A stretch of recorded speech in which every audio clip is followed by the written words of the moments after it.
오늘 함께 오늘 말씀은 마가복음 5장입니다. 마가복음 5장 35절에서 43절 말씀 우리 한 절씩 교독하도록 하겠습니다. 마가복음 5장 35절에서 43절 말씀입니다.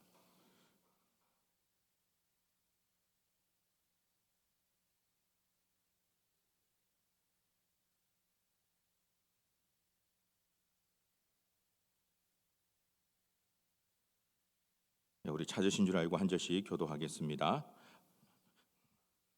아직 예수께서 말씀하실 때에 회당장의 집에서 사람들이 와서 회당장에게 이르되 당신의 딸이 죽게 되었나이다. 어찌하여 선생을 더 괴롭게 하나이까?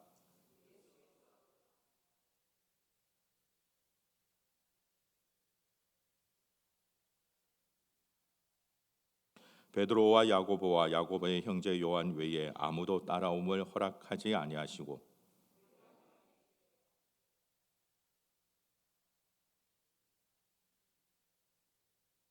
들어가서 그들에게 이르시되 너희가 어찌하여 떠들며 우느냐? 이 아이가 죽은 것이 아니라 잔다 하시니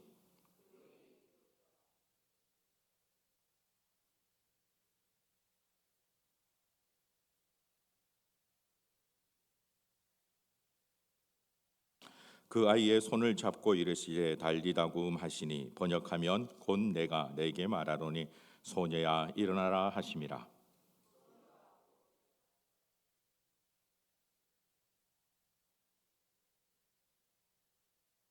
예수께서 이 일을 아무도 알지 못하게 하라고 그들을 많이 경계하시고 이에 소녀에게 먹을 것을 주라 하시니라. 아멘. 할렐루야. 할렐루야.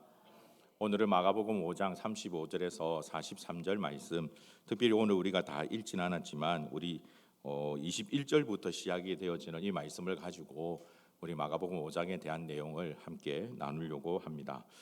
오늘 우리가 살펴보고자 하는 본문은 마치 샌드위치와 같은 그런 본문의 구조를 가지고 있습니다. 야이로가 자신의 딸이 병들었음으로 말미암아 예수님을 찾아가는 그 장면과 그리고 예수님께서 결국 죽은 야이로, 병으로 말미암아 죽었던 그 야이로의 딸을 살리시는 그 내용이 기록이 되어져 있는데, 그 사이에 아마 여러분들이 너무나도 잘 알고 있는 12년 동안 혈루증 걸렸던 이 여인이 예수님의 옷자락을 만짐으로 말미암아 낫게 되어지는 그 사건이 사이에 들어가 있습니다. 그래서 이 부분을 샌드위치 본문이다라고도 얘기하기도 합니다.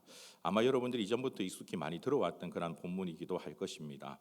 이 내용들을 살펴보면 정말 예수님께서는 한 사람 한 사람 끝까지 사랑하시고 그들을 위해서 은혜를 베풀어 주시며 특별히 병든 자, 심지어 병으로 말미암아 죽음에까지 이르렀던 야이로의 딸을 살려주시는 놀라운 이적이 기록이 되어져 있습니다. 그런데 저는 오늘 이 본문을 유대인의 관점에서 같이 한번 살펴보기를 소망합니다. 우리의 관점으로 살펴볼 때는 예수님께서 은혜 베풀어 주시는 것, 병든 자를 고치시는 것, 이런 놀라운 이적에 우리가 포커스를 맞출 수 있지만 그것이 아니라 유대인의 관점으로 우리가 이 본문을 살펴보면 이 본문에 있는 또 다른 은혜가 있기 때문에 그렇습니다. 사실 우리는 성경을 읽어 나가다 보면 유대인의 관점에서 성경을 읽기보단 우리식으로 성경을 풀어 나갈 때가 참 많이 있습니다. 예전에 선교사님들이 우리나라에 처음에 복음을 전하러 왔을 때에 참 어려웠던 일 가운데 한 가지가 한글을 배우는 일이었다라고 합니다. 도저히 이해할 수 없었던 것 중에 하나가 할매 뼈, 곰탕, 어떻게 할머니 뼈를 저렇게 하느냐, 이런 식으로 우리의 문화에 살펴보면 너무나도 자연스럽고 익숙한 그런 부분들인데 이 서구인들의 이 시선으로 바라볼 때는 도저히 일어날 수 없는, 아니 어떻게 이렇게 미개한 민족이 있을 수 있는가 라며 이 탄식할 수밖에 없는 그런 내용들이 있죠. 그래서 자신이 가지고 있는 그 문화에 대한 관점으로 성경을 바라보는 것, 특별히 유대인의 관점으로 성경을 바라보는 것은 참으로 중요합니다. 그래서 오늘 이 마가복음이 이 1차적인 독자, 이 마가복음이 기록되어지고 난 다음에 그 당시에 살았던 유대인들이 이 내용을 보았을 때에 어떤 부분에 보다 더 마음이 가게 되고 어떤 부분에 보다 더 집중하게 되어지는지 그 부분을 같이 한번 살펴보려고 합니다. 첫 번째는 야이로입니다. 마가복음 5장 2절에 보시면 회당장 중에 하나인 야이로라 하는 이가 와서 예수를 보고 발 아래 엎드리어라고 이 본문이 시작이 됩니다. 이 야이로는 그의 딸이 병들어서 이제 죽게 되어서 급하게 예수님을 찾아가는 그런 내용이 성경에 기록되어 있습니다. 이 부분을 잠깐 한번 영상으로 한번 만들어 보았습니다. 여러분, 아버지의 마음이 아마도 저와 같지 않을까요? 오늘처럼 바로 예수님을 찾을 수 있는 것도 아니고 이곳저곳 숨을 헐떡거리면서 찾고 또 찾고 또 찾다가 예수님을 만나게 되어지는 그 야이로의 모습들을 우리는 잘 상상하게 되어질 것입니다. AI로 만들다 보니까 아직 한국어 지원은 안 되더라고요. 저렇게 예수님 앞에 나와서 눈물을 흘리며 자기의 딸을 살려달라고 얘기하는 그 아빠인 야이로의 모습이 우리 가운데 더 많이 선명하게 드러날 겁니다. 그런데 유대인들은 이 본문을 바라보면 조금 다른 생각을 가질 수 있습니다. 왜냐하면 이 야이로라는 이름을 가지고 있는 뜻 때문에 그렇습니다. 회당장의 하나인 야이로라 하는 이가 와서 예수를 보고 발 아래 엎드려라고 되어 있는데 이 회당장 야이로의 이름이 참 좋은 이름입니다. 이 이름의 뜻이 어떤 뜻을 갖고 있는고 하니 살리는 자, 치유하는 자라는 이름의 뜻을 갖고 있습니다. 회당장이니까 그에게 맡겨진 그 역할만큼 정말 좋은 이름을 가지고 있는 그런 자입니다. 제 지인 중에서 친구 중에서 이름이 리라라는 이름을 가지고 있는 그런 친구가 있습니다. 저희 집사람하고도 친구인데 저희 같은 이 세대에 리라라는 이름을 갖고 있다는 것은 참 쉬운 일이 아닙니다. 정말 이쁜 이름이죠. 그런데 성 때문에 어릴 때부터 놀림을 받았던 친구입니다. 왜냐하면 성이 고시성이거든요. 그래서 고릴라 이러면서 자매했는데 놀림을 참 많이 받았던 그런 친구가 있습니다. 이 야이로는 유대인들에게는 저 사람은 회당장이겠구나라고 생각할 만한 그런 이름입니다. 살리는 자, 치유하는 자, 회복시키는 자라는 이름을 갖고 있죠. 그런데 문제는 정작 자기의 딸은 살리지 못하는, 자기의 딸은 회복시키지 못하는 그런 야이로가 성경에서 등장합니다. 유대인의 관점이라면 아마 이 이름이 가장 먼저 그의 눈에 띄었을 것입니다. 이어서 등장하는 혈루증 여인에 대한 본문이 마가복음 5장 25절에서 26절에서 등장하는데 12해를 혈루증으로 알아온 한 여자가 있어 많은 의사에게 많은 괴로움을 받았고 가진 것도 다 허비하였으되 아무 효용이 없고 도리어 더 중하였던 차예라고 성경이 말합니다. 사실 저는 남성이기 때문에 이 혈루증에 대한 병에 대한 어떤 지식이나 경험들은 전혀 없는 상황입니다. 그러나 그럼에도 불구하고 12해 동안 한 병으로 말미암아 고생을 했다라는 것은 저도 좀 이해할 수 있을 것 같습니다. 게다가 그 당시 의사에게 정말 많은 괴로움을 받았다라고 성경이 얘기하고 있습니다. 여러분, 산업혁명 때에 정말 의료가 많이 발달했다는 영국이라는 나라에서 많이 행했던, 가장 중요하게 행했던 외과 수술이 무엇인지 아십니까? 바로 사지절단입니다. 손이 아프면 손을 잘라버렸습니다. 발이 아프면, 다리가 아프면 다리를 잘라버렸습니다. 왜냐하면 그것을 잘라버리는 한이 있더라도 생명을 지키는 것이 더 좋다라고 생각해서, 사실 오늘날의 의료기술로 생각한다면 그냥 약 좀 먹고 이 연고를 좀 바르면 나을 수 있는 그런 병조차도 잘라버리는, 그리고 그게 그 당시 탁월한 의술이라고 생각했던 때가 있었습니다. 하물며 이때는 어떠했겠습니까? 많은 의사들이 처방했던 그 처방이 아마도 오늘로 생각한다면 제대로 된 처방은 단 하나도 없었을 것입니다. 그리고 그 일로 말미암아 너무나도 괴로움을 당했던 한 여인, 혈루증 걸린 여인이 등장합니다. 이 여인을 한번 표현해 보았습니다. 정말 그 병에 대해서 저는 잘 알지 못하지만 늘 아파하고 고통했다라는 그런 부분들은 아마도 우리가 충분히 이해할 수 있을 겁니다. 의사를 찾아갔는데 더 이상 해줄 것이 없다라고 얘기를 합니다. 그러니 슬픔이 더욱더 가중될 수밖에 없죠. 그래서 무리 속에 몰래 들어가서 예수님의 옷자락을 만졌던 여인, 그 일로 말미암아 병에서 나음을 입었던 이 여인이 등장합니다. 우리는 어쩌면 이 본문을 볼 때에 이렇게라도 병을 나을 수 있구나, 예수님께서 이 혈루증 걸린 이 여인조차도 사랑하시는구나 라고 볼 수 있습니다. 그러나 유대인의 관점으로 본다면 이 구절에서 유대인의 눈에 더욱더 먼저 떠오르는 구절이 있습니다. 그것이 바로 12해입니다. 사실 유대인들에게 있어서는 몇 가지 민감한 숫자들이 있는데 그 중에 하나가 12이라는 숫자입니다. 이 숫자는 그 다음에 마지막 사건 예수님께서 야이로의 딸을 살리시는 부분에서도 등장합니다. 마가복음 5장 42절을 보시면 소녀가 곧 일어나서 걸으니 나이가 12살이라 사람들이 곧 크게 놀라고 놀라거늘이라고 얘기합니다. 예수님께서 달리다굼이라고 말씀하시면서 소녀를 일으키실 때에 죽은 소녀가 다시 일어났습니다. 정말 놀라운 사건이죠. 그런데 굳이 여러분 여기에 나이를 밝힐 필요가 있을까요? 굳이 나이에 대해서 우리의 생각으로 본다면, 우리의 관점으로 본다면 굳이 나이를 얘기할 필요가 없어 보입니다. 그런데 성경은 그때의 나이가 12살이다라고 나이를 굳이 이야기합니다. 그리고 이 나이는 그 당시 유대인들에게는 또 다른 의미로 다가왔을 겁니다. 왜냐하면 12이라는 이 의미는 유대인들에게 있어서 가장 먼저 떠오르게 되는 이미지가 바로 이스라엘의 12지파를 의미합니다. 즉 다시 말씀드리자면 이스라엘 그 자체를 상징하는 숫자가 바로 12라는 숫자입니다.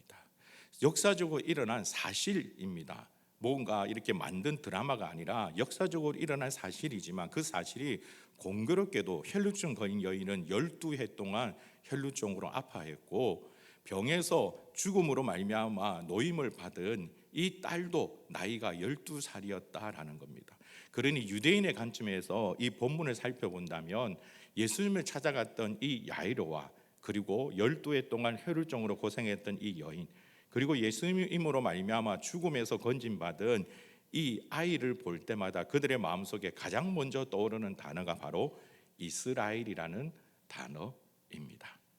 회당장 야이로도 이스라엘을 상징하는 부분입니다. 12해 동안 혈루증으로 아팠던 이 여인도 이스라엘을 상징하는 부분이요, 그리고 12살 된 아이도 이스라엘을 상징하는 부분이라고 볼 수 있습니다. 즉 유대인의 관점으로 보면 이 본문을 읽자마자 그들의 마음속에 가장 먼저 이런 생각이 들었을 겁니다. 힘없고 서러운, 우리가 정말 하나님을 열심히 믿고 섬겼는데 로마의 식민지로 살아가고 있는 자신들의 모습, 하나님의 말씀 율법을 지키기 위해서 부단히 애를 썼지만 실상은 오히려 그 율법으로 말미암아 더 어렵고 힘든 삶을 살아가고 있는, 영적으로 만족과 기쁨을 누리지 못한 채 슬픔에 잠겨 있던 바로 자신들의 모습을 오늘 이 본문을 통해서 발견하게 되어졌을 것입니다. 사랑하는 성도 여러분, 오늘날 우리는 어떠한가요?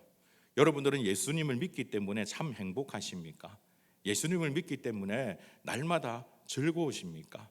매 순간순간마다 여러분 기쁨으로 살아가고 계신가요? 아마 처음에 우리가 예수님을 영접했을 때 그때에는 제가 방금 드렸던 이 말씀에 아멘 아멘 그렇습니다라고 고개를 계속해서 끄덕였을 것입니다. 우리가 처음에 예수님을 나의 구주로 영접했을 때 그때는 세상이 참 달라 보였습니다.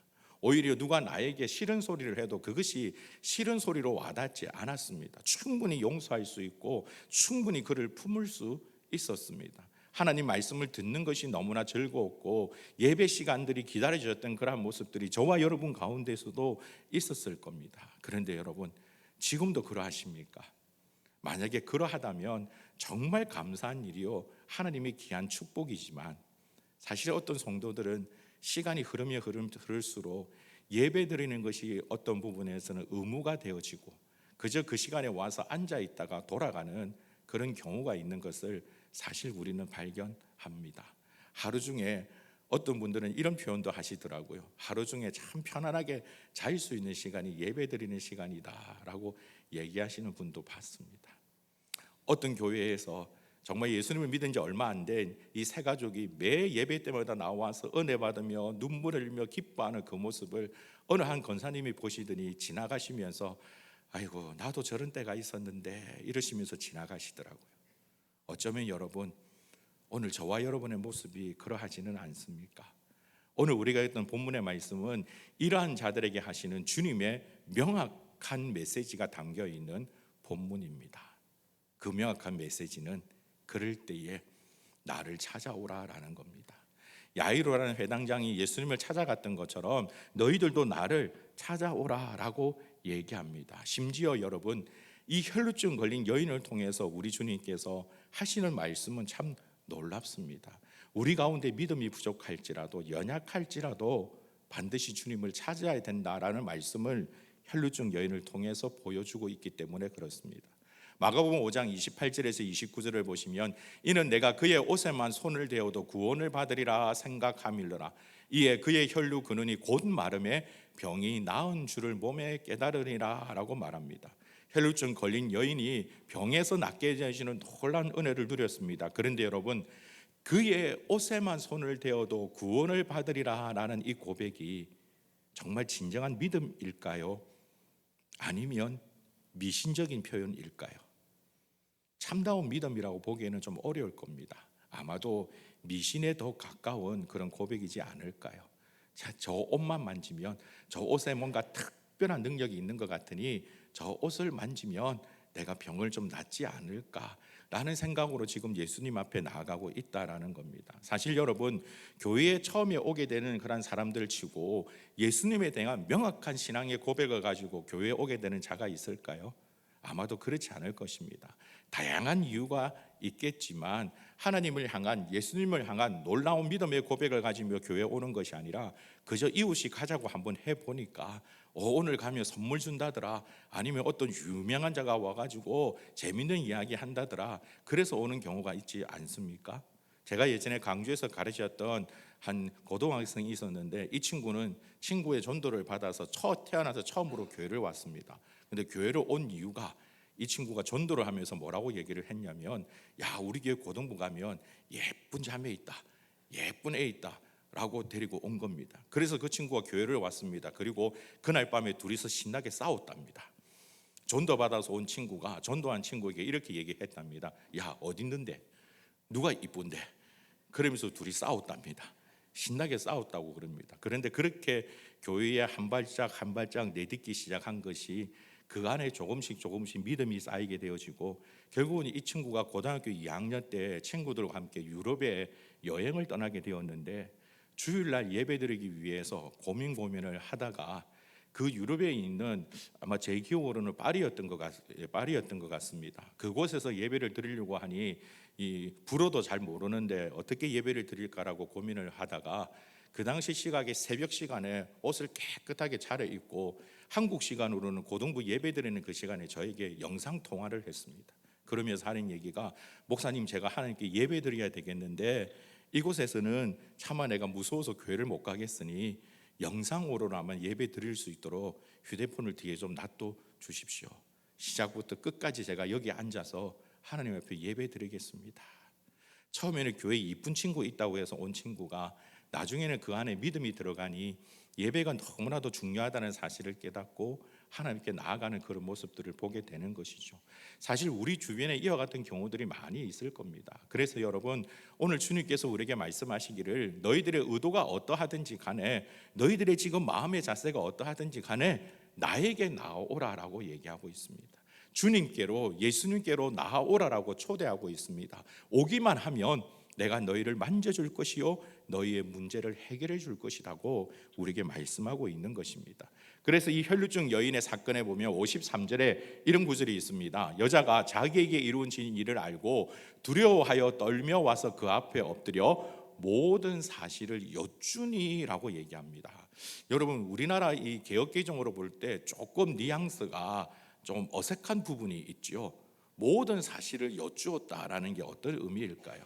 사실 여기에 이 헬라어를 사실로 번역을 했는데, 아레데이아라는 이 헬라어는 사실이라는 뜻보다는 진리라는 뜻이 더 가깝습니다.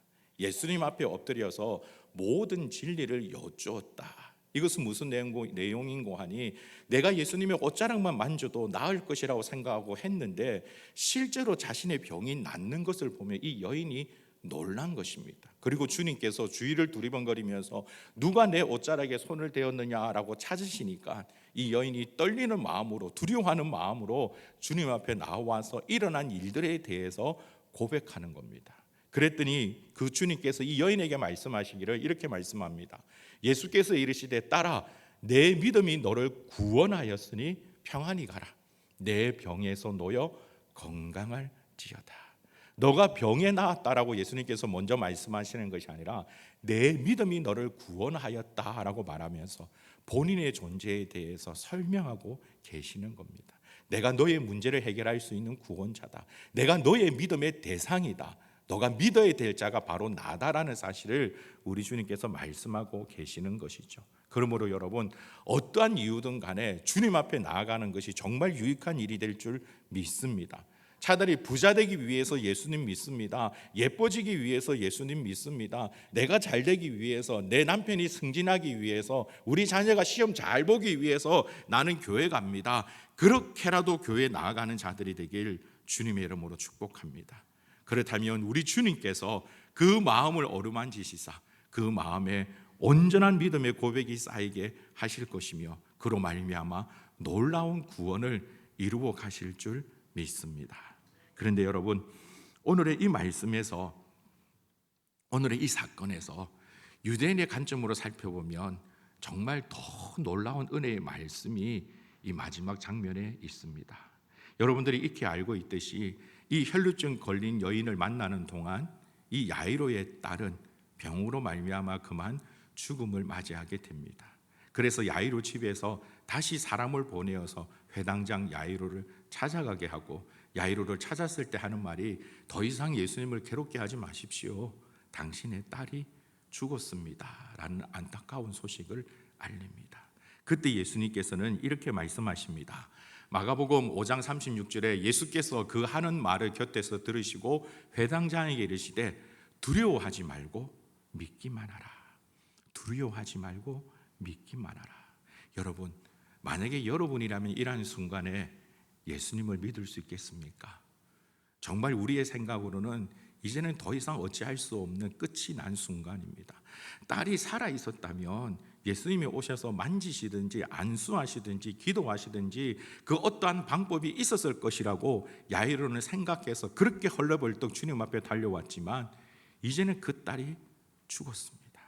그러니 더 이상은 방법이 없다라고 주저앉을 수밖에 없는 바로 그때에 우리 주님께서 말씀하시기를 두려워하지 말고 믿기만 하라라고 말씀합니다. 여러분, 여러분이라면 이 주님의 말씀에 무엇이라고 대답하시겠습니까? 사실 한국 교회에 대한 미래를 연구하는 포럼에 가보면 늘 많이 하는 얘기 가운데 한 가지가 이겁니다. 앞으로의 교회는 더 어려워질 것입니다. 인구 절벽에 우리는 갇혀 있습니다. 아이들이 줄어들어 가고 있습니다. 여러 가지 많은 세대적으로, 경제적으로, 사회적으로, 문화적으로 교회가 제대로 설 수 없는 많은 문제들이 있다라며 통계에 대한 결과들을 내며 여러 가지 많은 이야기들을 합니다. 그 이야기를 가만히 듣고 보면 정말 그렇게 될 것 같습니다. 이 땅이 또 저 유럽처럼 이제는 교회가 다른 곳으로 바뀔 수도 있겠구나. 교회가 아니라 다른 곳으로 공간이 바뀌겠구나 라는 생각들이 듭니다. 마치 이와 같은 경우 아니겠습니까? 우리의 생각대로 하면 더 이상 일어날 수 없는 절망적인 상황이 우리 가운데 있습니다. 각각의 교회에서도 이런 말씀을 하시는 분들이 있습니다. 목사님, 우리 교회는 이런 문제가 있어서, 우리 교회는 이런 일들이 있어서, 우리에게는 이러이러한 것들이 있기 때문에 우리는 할 수 없습니다. 우리는 안 됩니다 라고 생각하는 경우가 있습니다. 야이로의 딸이 죽은 경우와 비슷하지 않습니까? 가정에서도, 학교에서도, 직장에서도, 내가 살아가는 그러한 삶의 모든 부분들 속에서도 우리는 이러한 문제들 앞에 설 때가 참 많이 있습니다. 그럴 때 여러분, 주님께서 말씀합니다. 두려워하지 말고 믿기만 하라. 주님, 제 딸이 죽었답니다. 이제 끝났습니다. 주님, 제 상황, 제 형편 이미 다 아시지 않습니까? 저는 할 수 없습니다. 내 앞에 놓인 것은 이제는 절망밖에 없습니다. 직장에서 내가 놓여 있는 이 상황은 아무리 고민해봐도 답이 없습니다.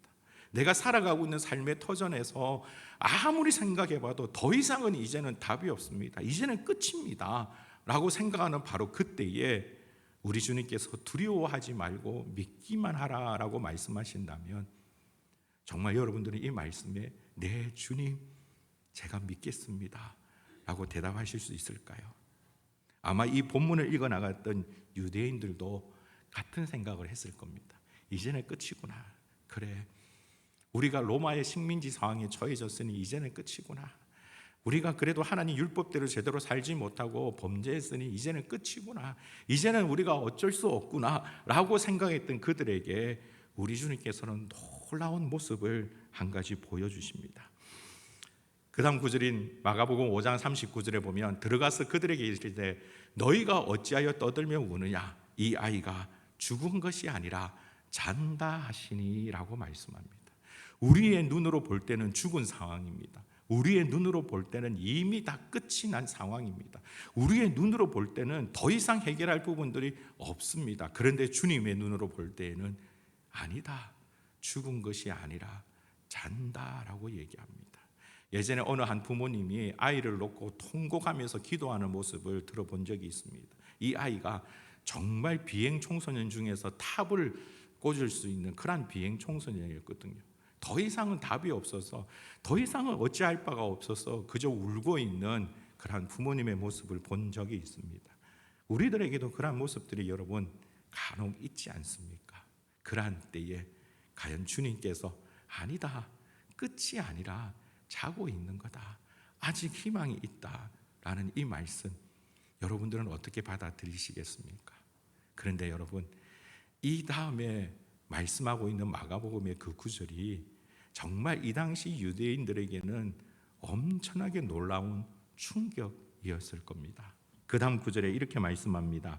마가복음 5장 41절에 그 아이의 손을 잡고 이르시되 달리다고 하시니 번역하면 곧 내가 내게 말하노니 소녀야 일어나라 하심이라. 여러분, 이 구절에 보면 그 아이의 손을 잡고 이르시되 달리다고 하시니 번역하면이라고 되어 있죠. 왜 번역하면이라고 되어 있을까요? 신약 성경은 헬라어로 쓰여져 있습니다. 왜냐하면 그 당시 헬라어가 만국 공통어였기 때문에 그렇습니다. 많은 자들에게 복음을 전하기 위해서, 많은 자들에게 읽혀지기 위한 목적으로 쓰여졌기 때문에 헬라어로 쓰여졌습니다. 그런데 번역되었다라는 것은 달리다곰이라는 저 말은 헬라어가 아닌 다른 말로 쓰여졌다라는 겁니다. 그 말은 아람어입니다. 그 당시 유대인들이 사용했던 말입니다. 헬라어는 만국 공통으로서 전 세계적으로 사용되어졌던 그런 말이라고 할 수 있다면 아람어는 유대인들끼리 사용했던 그런 말입니다. 그런데 그 말 가운데 달리다굼이라는 이 말의 뜻이 여러분 무엇인지 아십니까?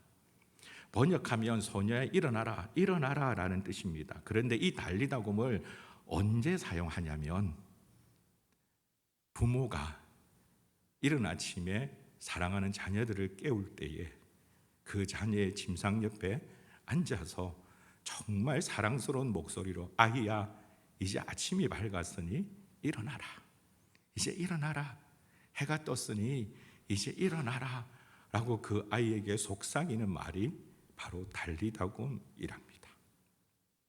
유대인들이 이 구절을 읽을 때 그들의 마음이 어땠을까요? 야, 우리 민족이 이렇게 망해버렸는데 이제 끝장이 났는데, 야, 야이로의 딸도 이제 죽었으니 끝이 났는데 이제는 소망이 없지 않느냐. 아무리 주님이 아이가 죽은 것이 아니라 잔다라고 얘기한다 할지라도 이제는 끝이 났는데, 이제는 도저히 방법이 없는데, 지금 내 앞길에는 여전히 어렵고 힘든 일들만 놓여 있는데, 정말 넘을 수 없는 큰 산이 나를 막고 있는데 내가 어찌한단 말인가 라고 한탄하고 있는 바로 그때에 그러한 우리를 향하여 우리 주님께서 하시는 말씀이 정말 사랑하는 아이를 바라보는 그 아버지, 그 어머니의 음성으로 아이야 일어나라, 내가 지금 너와 함께하고 있으니, 내가 내게 있으니 일어나라 라고 말씀하는 겁니다.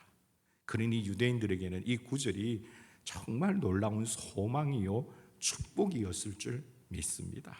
사랑하는 성도 여러분, 오늘 우리에게도 주님께서는 동일하게 말씀하시는 줄 믿습니다. 우리가 끝이라고 생각하는 바로 그 순간, 이제는 우리 힘으로는 도저히 할 수 없다라고 생각하는 바로 그 순간, 이제는 남은 것은 포기밖에 없다라고 생각하는 바로 그 순간, 그럼에도 주님은 우리에게 말씀하십니다. 아니다, 끝이 아니라 아직은 할 수 있다. 일어나라, 일어나라, 내가 너와 함께 하겠으니 너는 일어나라라며 달리다고 말씀하시는 그 주님의 음성에 듣고 순종할 줄 아는 자가 되길 주님의 이름으로 축복합니다. 아버지의 그 음성에 우리가 반응하며 나아갈 때에 나는 절망이라고 생각했던 바로 그 순간에, 나는 더 이상 아무것도 할 수 없다고 생각했던 바로 그 순간에 하나님께서 하시는 크고 놀라운 일들을 발견하게 되어질 줄 믿습니다. 달리다곰이라고 말씀하시는 그 주님의 음성에 함께 나아갈 수 있는, 나를 향하여 정말 사랑스러운 눈빛으로 바라보고 계시는 그 주님 앞에 손 내밀 줄 아는 그런 성도가 되시길 주님의 이름으로 축복합니다.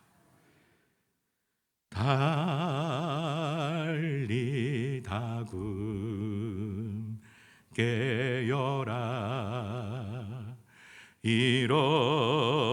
일어나 걸으라. 어둠은 물러가고 새날이 다가오네. 주님 오실 날 멀지 않았네. 어둠 속에 잠자던 영혼 일어나라. 일어나 걸으라. 달리다금 일어나라. 사랑하는 성도 여러분, 그 주님의 부르심에 함께 반응하는 저와 여러분이 될 수 있기를 주님의 이름으로 축복합니다. 나는 부족하지만, 나는 연약하지만 우리 주님은 그렇지 않지 않습니까? 그 주님께서 우리 가운데 정말 크고 놀라운 은혜의 역사를 이루어 나가실 줄 믿습니다. 우리 이 믿음의 고백으로 함께 찬양합시다.